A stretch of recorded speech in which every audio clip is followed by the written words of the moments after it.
Hi, this is a video where I'm going through my book, Daily Readings for Integration, and this is for your psychedelic journey. And I'm reading readings out of the book. There's over 230 of them in this book and in this entire playlist. I will be reading readings from this book for free so that you can take it, use it, read it, see what you need from it, buy the book at mushroomvoice.com, or share this video with somebody that you know who may want to talk about this topic with you. At the end of the reading, you can share in the comment section how you see this reading, and if you disagree with me, or if you see things differently than me, or if you think it's just complete bullshit. Either way, your opinion is valid. I'd like to hear it. This is the introduction. I grew up in the age of individualism, a city dweller steeped in science and modern medicine. As an undiagnosed autistic person growing up with narcissism and abuse from parents, caregivers, and even therapists, I found myself living with constant anxiety and panic attacks. I eventually wound up suicidal, and this time made plans to carry it out when I stumbled upon an Amanita muscaria mushroom.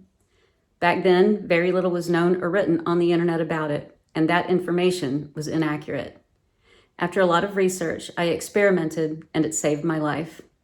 This was the beginning of my life as a mushroom enthusiast, willing to do their bidding, listening to the mushroom voice as a guide for my life.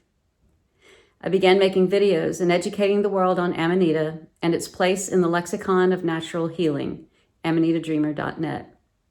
With the level of pain and trauma I knew I had, I chose to start also using psilocybin to help heal. Starting with low-dose golden teachers, I started expanding my travels and need for healing.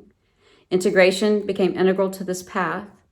As I healed, the mushroom voice guided me to higher doses and showed me why, where, and how to heal. From a shaman in Switzerland to small growers taking chances to help others heal, to my friend Travis in Denver, I climbed higher in doses as the teacher gave way to cabensis and penis envy. It's with this strain that I found my path with the blues. Doses at 9 or 10 grams became the highway for my fastest and deepest healing.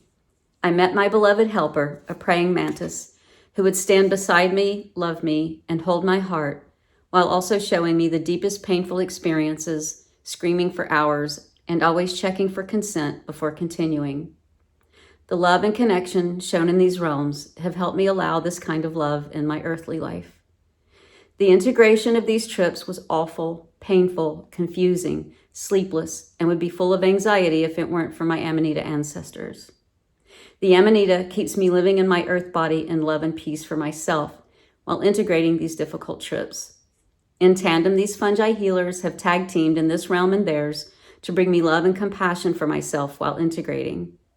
In this integration, I was unearthing my shame, self-loathing, fear, and wish to leave this place. The grace they continually extended to me helped me learn to give that to myself and to those who hurt me. Over the past 6 years of these experiences, I have come to some beliefs and understandings from the gifts of love and journeying out into the galaxy and beyond, into the void and back, into myself and out of self. I became God and Satan. I lived and died. I existed deeply as part of the earth, and I ceased to exist. I melted back into energy and separated so far that I became once again an earthling trying to heal. The more I heal, the less I care about labels. I realize more and more that my core is love, and I will choose well and make sure it isn't causing harm to others. I understand that by saving myself, I will by proxy hurt someone else. I learned that where to draw that line isn't a universal agreement.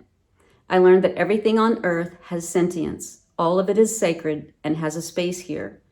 I learned that to exist here means I will disrupt other sentience. From food to shelter to play, each action affects other living or sentient beings. It's a problem I have yet to solve. I learned that Amanita helps me be deeply human. The psilocybin shows me perspectives that help me put what I'm doing into a rightful place. I ask those questions when I travel. Is this a simulation, a game, a prison planet, or a gift?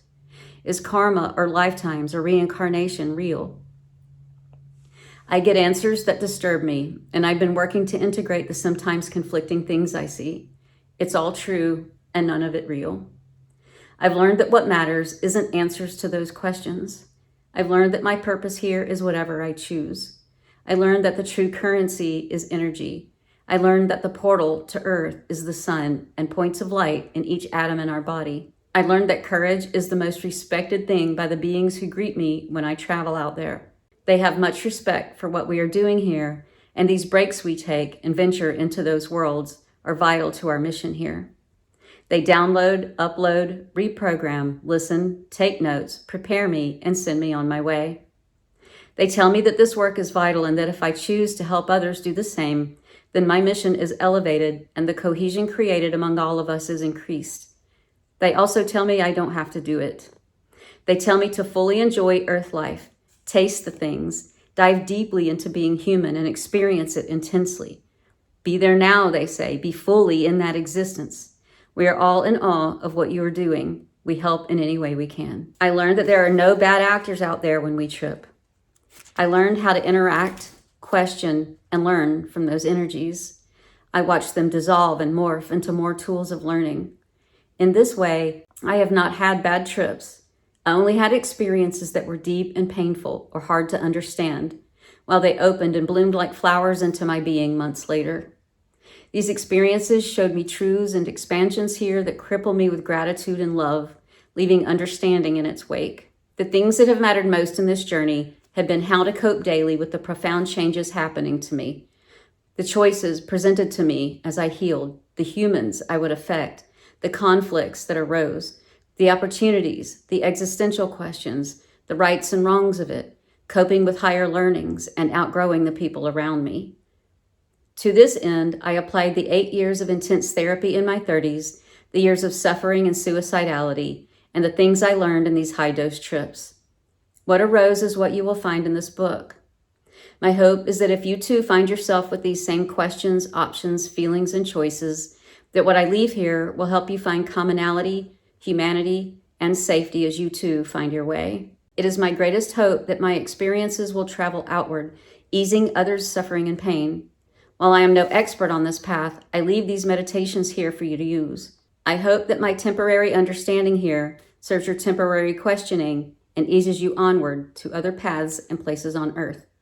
I offer no truth here, only things to ponder as you make your way. I also have no truth except that there is no truth, at least not so far anyway. In my 18-year abusive narcissistic marriage, he trapped me for many of those years by consistently taking away the money and ability to leave.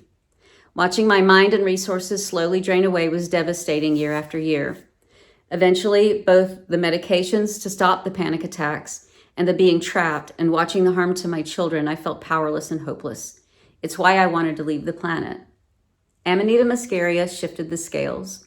At first, it was small inside me, but those new thoughts led to new choices, led to new reactions, led to better thoughts and better actions and harder reactions until eventually I held myself in high regard with indignant self-righteousness and hard boundaries. But it started with a mushroom and then more natural microdosing and trips and more changes and integration until eventually it began rolling downhill with its own force and energy. This book is not therapy. Therapy is a conversation, many conversations. This book is a one-way street. This book is not advice. Advice requires knowing your personal circumstances, goals, and how you feel about it, along with what you have tried. And since I don't know, I can't advise. This book is merely the musings of things I've learned through my experiences in this meat sack, 8 years of traditional therapy, almost suiciding and recovering with the magical and beautiful mushrooms and with the mushroom voice. I share with you in the hopes that it makes you pause and feel less isolated or alone in your thoughts. Maybe you will feel better finding something to focus on or decide to get help with whatever you are going through. I'm no guru, therapist, wise person, or holy shaman. I am a human with thoughts to share. My hope is that you individuate. We start changing our world, the energy changes to meet us. Our choices and actions are powerful. The journey takes courage, but for me, this earth experience is short, and I came here to do shit. So here's some of my shit. I hope you enjoy my book. I love you, beautiful person. Amanita Dreamer. Da, da, da, da, da, da, da, da, da, da, da, da, da, da, da.